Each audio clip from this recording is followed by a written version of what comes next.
Out here in the Arizona desert, there's nothing more common than thorns, and nothing so rare as cooling shade. Today, this arid landscape will bake at about 110 degrees.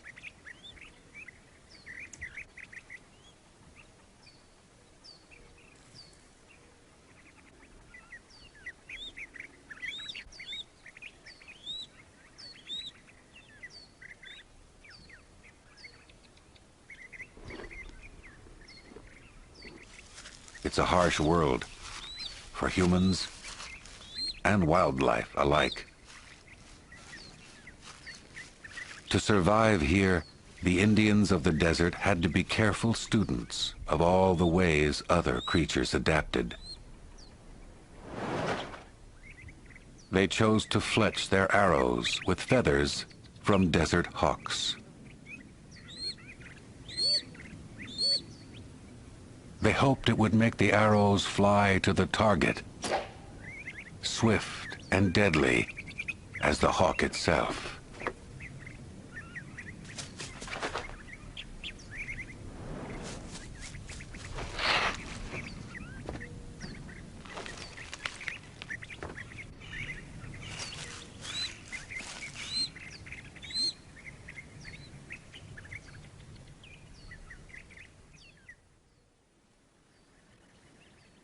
The Indians would have known the strange habits of this particular hawk.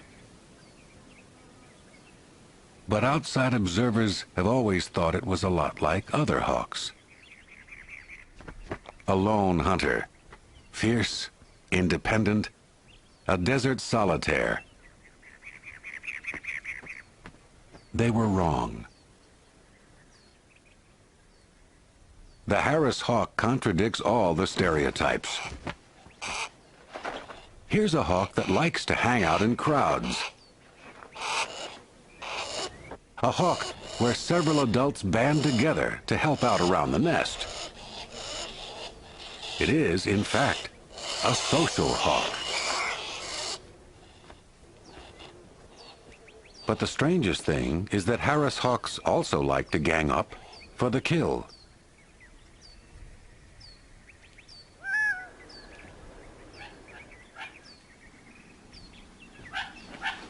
To these quail, the hawks must look like an airborne wolf pack.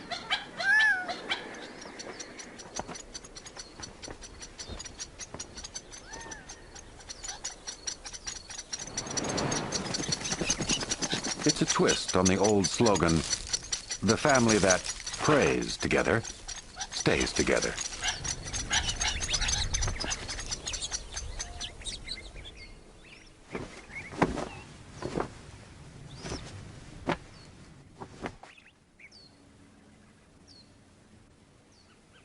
There's only one other bird of prey in the world that hunts in packs.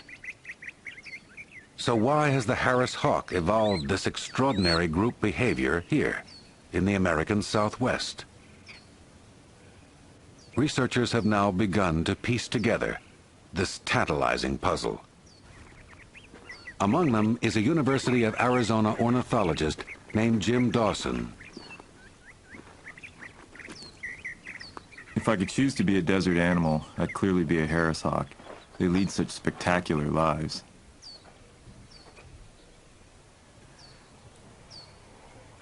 To have cooperation among hawks like this is fascinating, and the fact that extra birds will help in a nest, they'll all cooperate together, maybe up to 4 or 5 birds will help tend young in the same nest.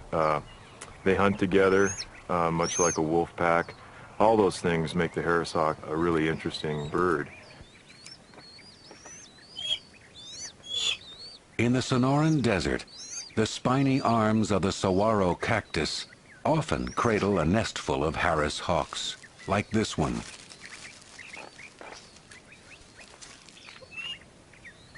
These birds may look like a simple 2-parent family, but caring for these 4-day-old hatchlings is more than 2 parents by themselves can handle in the desert. They need other adults to help out. Elsewhere, Harris hawks don't appear to live in groups. Communal living seems to be a way of adapting to this particular habitat.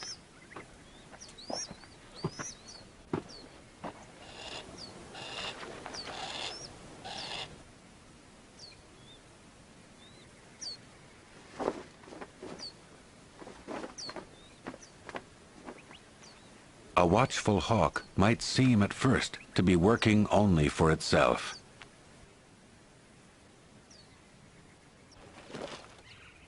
A wood rat looks like easy game.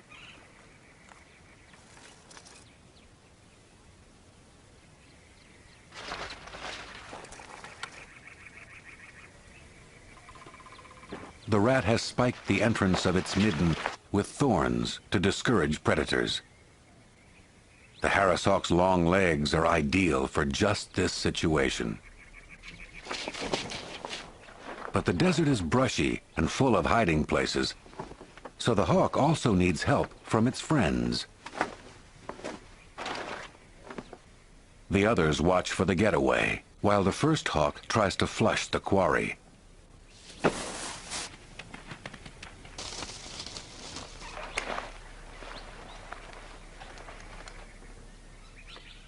To the rat, the next prickly pear over looks like the only chance. The hawks don't have to be so reckless in pursuit. Because they're working together, they can afford to take their time.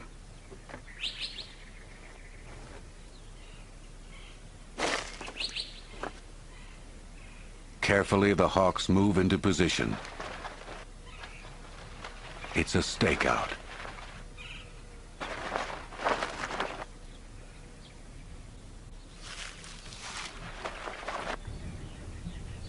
The rat panics.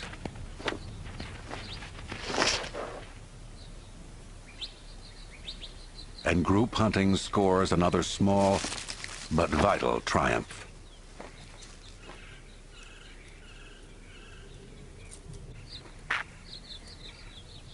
Getting impaled on a cactus is a constant hazard of the hunt. One theory is that group hunting developed as a way to avoid getting stuck in the first place. A head-on collision with a cactus could be fatal.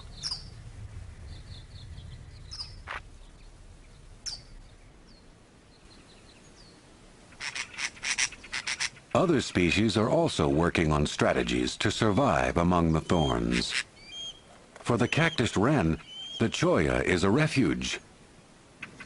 The thorns discourage hawks from carrying off the nest and young as a sort of picnic basket treat.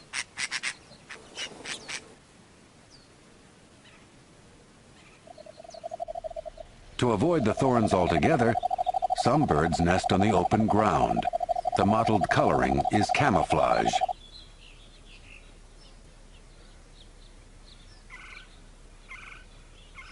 But thorns aren't the only peril here.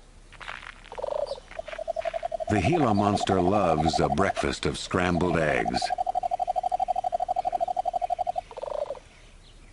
It's too big to chase off. Unlike any other lizard, it can also defend itself with venom. The mother bird will have to lay more eggs and take another chance in the boom or bust sweepstakes of the desert. But even the most venomous creatures take their chances here.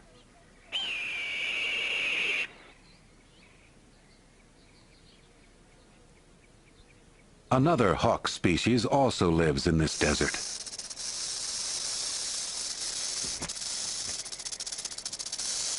The red-tailed hawk faces down its deadly prey on open ground.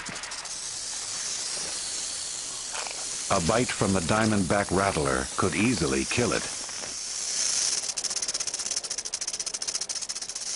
With the grace and daring of a matador, the red-tail tries to get the snake to strike at its wing feathers and expose its head.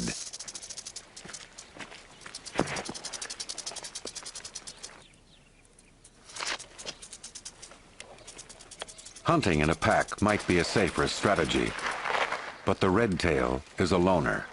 It doesn't have that option.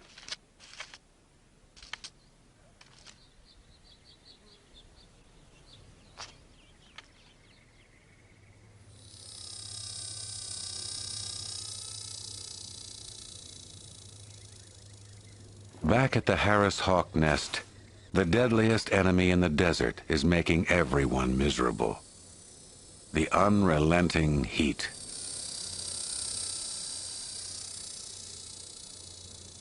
By late morning, it's too hot even to sit still in the bottom of the nest. Shade is so precious that this youngster nuzzles the cactus for relief. These 18-day-olds could easily die of dehydration. But the Harris hawk's long legs and tail prove surprisingly useful. Serving as a parasol is one of those humbling little roles a mother takes on for the love of her offspring. The Harris hawk has learned to fit in well among the cactus, but the desert wasn't its original home. Harris hawks probably originated in Central and South America, where they're still common. They often live near rivers, and that's how they found their way north into the Arizona desert.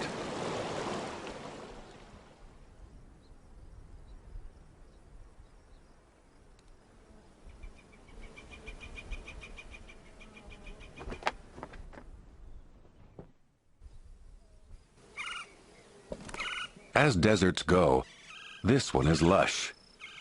It gets enough rain to support an abundance of plants and animals.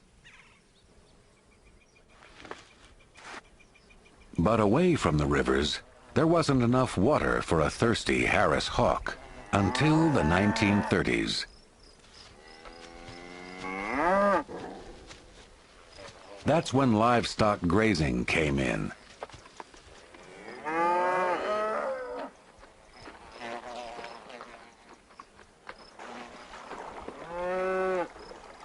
The cattle haven't adapted all that splendidly to life among the thorns. But new drinking ponds allowed the cattle to spread out into the desert, and the hawks followed. Along with other wildlife.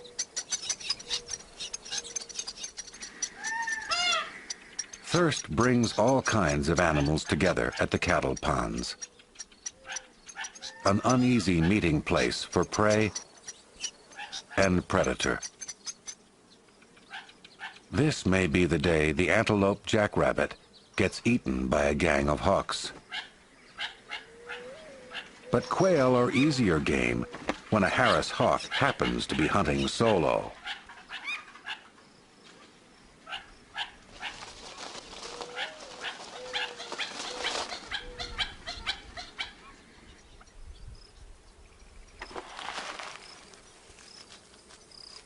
A Harris hawk doesn't always need its group. In less hostile habitats, these birds typically hunt alone.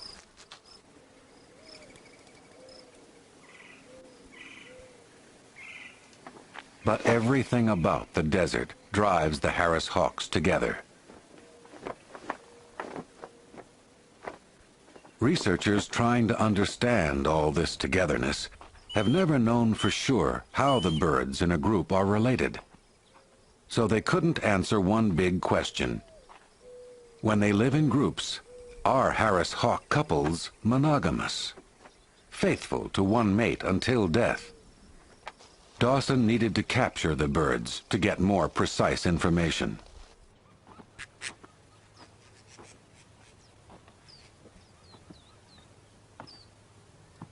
It may look strange, but I found I could use a stuffed owl as bait. The great horned owl is the hawk's biggest enemy in the desert. When they see one, they attack with absolutely no hesitation. The only thing the hawk is thinking about is how to drive away the owl. It doesn't see Dawson's net until it's too late.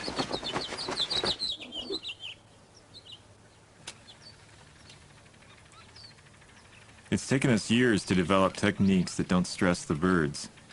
I've handled more than 700 hawks without an injury. We capture a bird only once in its lifetime and aim to release it within 30 minutes.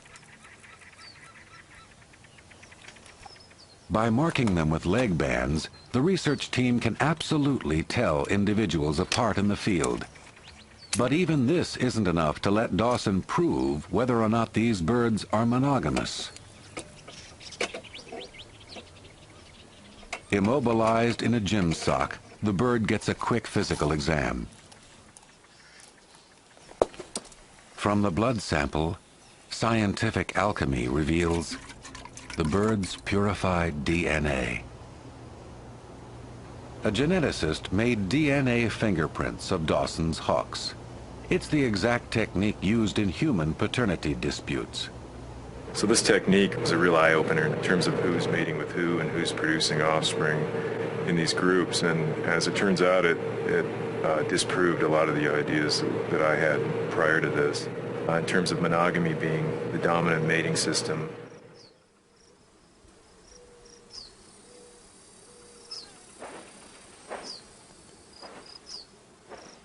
DNA reveals the mating history of the group. With that information, Dawson can follow the birds into the field and begin to see how group living works. The family values in many groups turn out to be distinctly unconventional. For the first time, DNA fingerprinting has allowed Dawson to open up the secret life of nests like this one, where the youngsters are now 3 weeks old.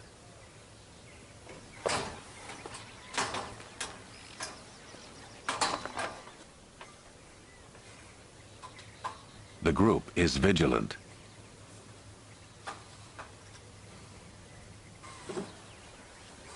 But hidden in this blind, Dawson can wait and watch for hours.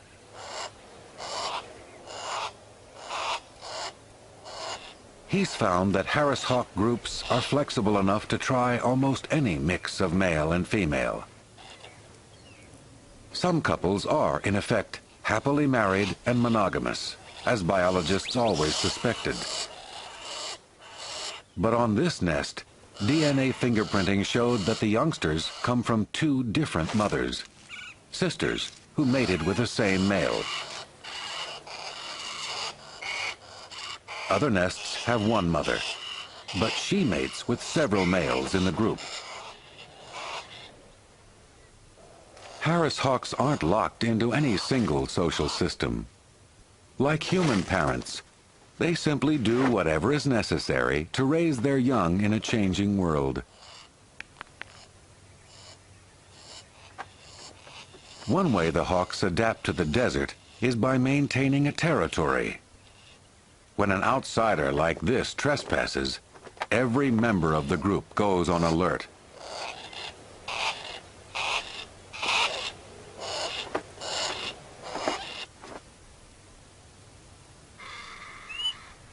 The territory measures less than a square mile around the nest, so the group can't afford to tolerate poachers.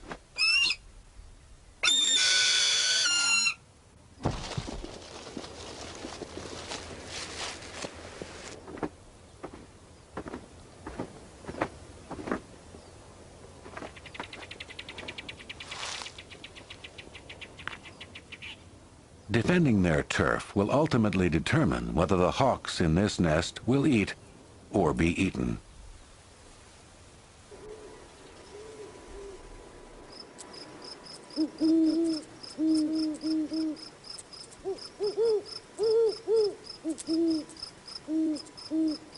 For the hawks, the deadliest competitor is the great horned owl. It's the biggest and most abundant bird of prey in this desert.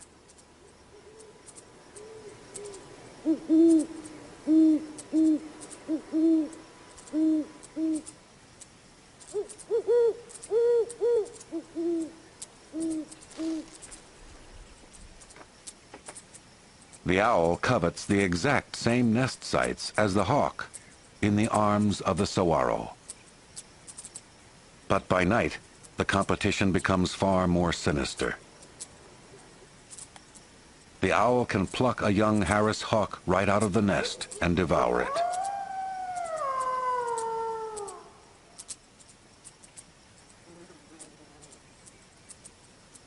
I'm out there in the dark, and all of a sudden a great horned owl comes in. The hawks let out an alarm call, and there's a lot of rustling in the saguaro. In the morning, I'll search the area and typically find a pile of feathers where the owl ate the nestling. It's very sad when you become familiar with one of these young birds, and then it's gone. But there's no moralizing about it, really. It's just one of those things that happens here.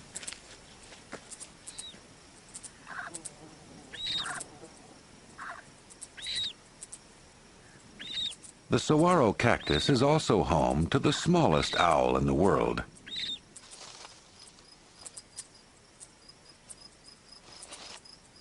It's a much more agreeable neighbor for the hawks. But to a moth or a beetle, even the elf owl must look like death incarnate.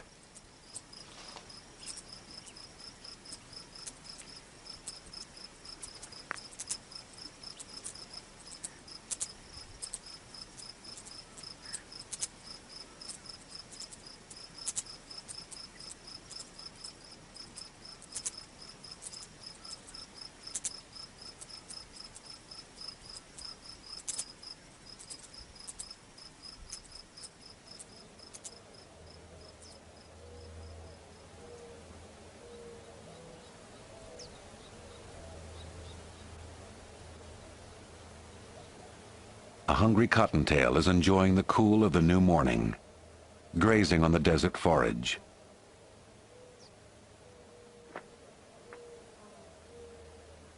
But this gang of hawks is out on the prowl. They're hungry too.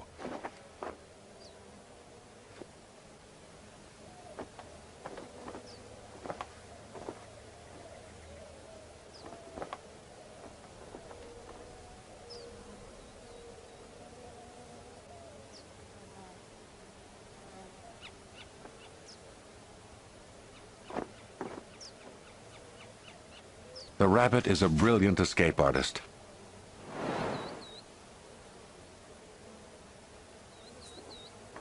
The hawks will have to work closely together to force it into a fatal error.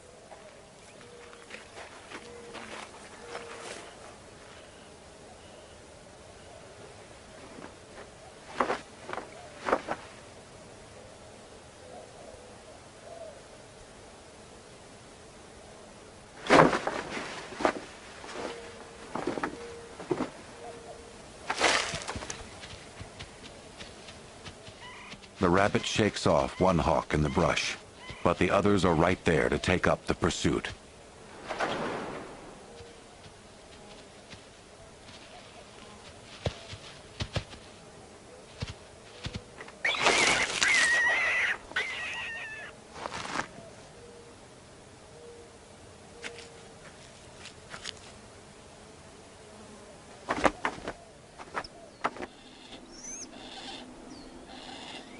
The group will share their catch. As in a hungry wolf pack, a little squabbling determines who gets to eat first.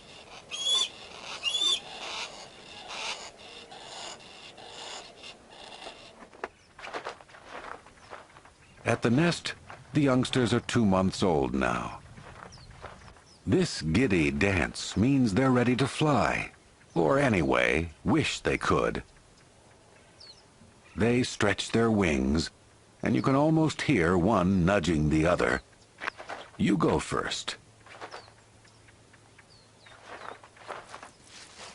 One sibling tumbles off into the thorny abyss.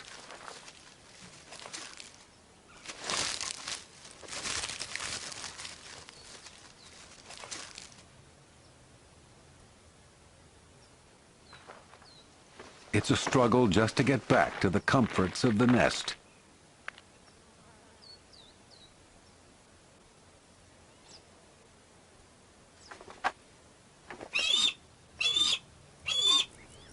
But for now, and for months to come, they can depend on their extended family.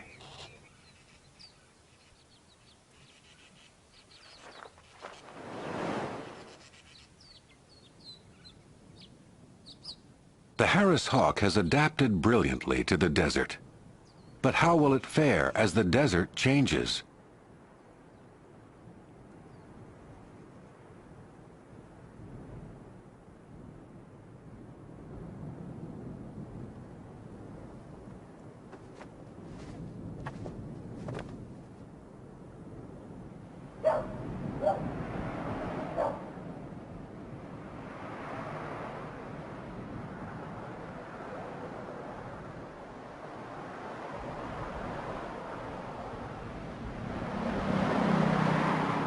It doesn't look like much of a home for the Harris hawk, but the city has sprawled out into the hawk's world.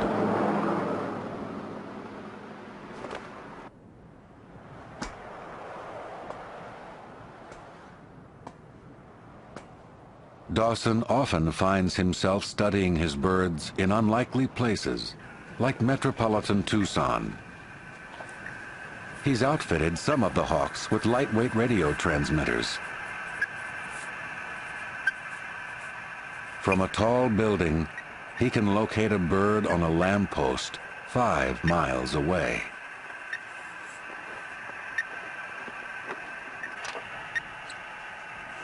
Radio tracking helps him figure out how the birds are learning to live with development, and sometimes how they die.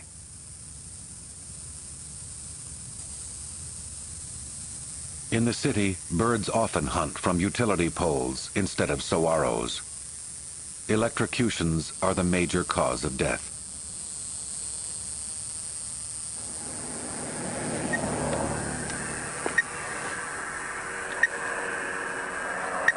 Well, there have been a number of situations where people have called the police. And so we're sitting out there watching the birds and the police show up, expecting some kind of suspicious activity. A lot of people wonder what we're doing with the equipment. Are we conducting surveillances? The spotting scopes can look like guns from a distance. Generally, it's very suspicious.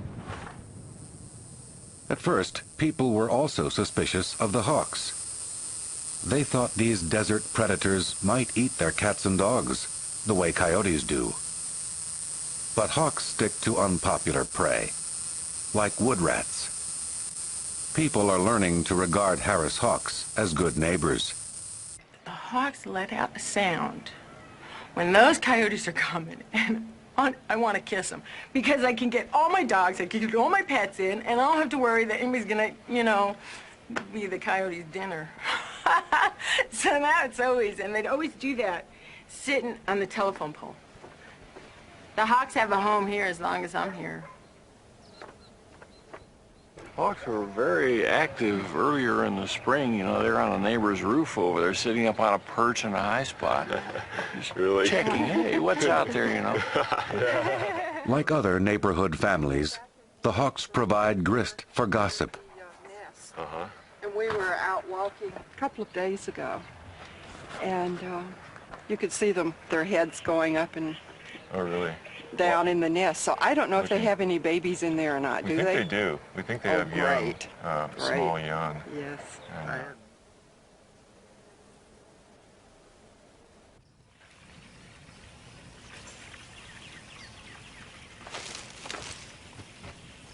The hawks are adapting too. They've learned some of the small luxuries of living among people.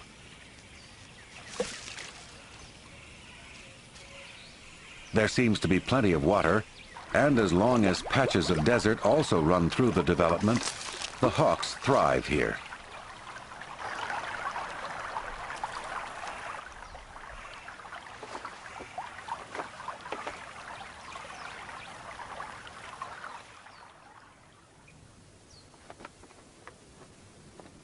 We are only beginning to understand how extraordinary these hawks really are. By learning to live in groups, they found a way to eke a living from this thorny world. Now they're getting used to people as well. They're such an adaptable bird. You think of all the changes they've come through. They've learned to live in groups. They've developed strategies for hunting among the thorns. They're getting used to highways and humans. It makes me think that with a little care and effort on our part, The Harris hawk is going to be out here for a long time. For once, it's a real success story.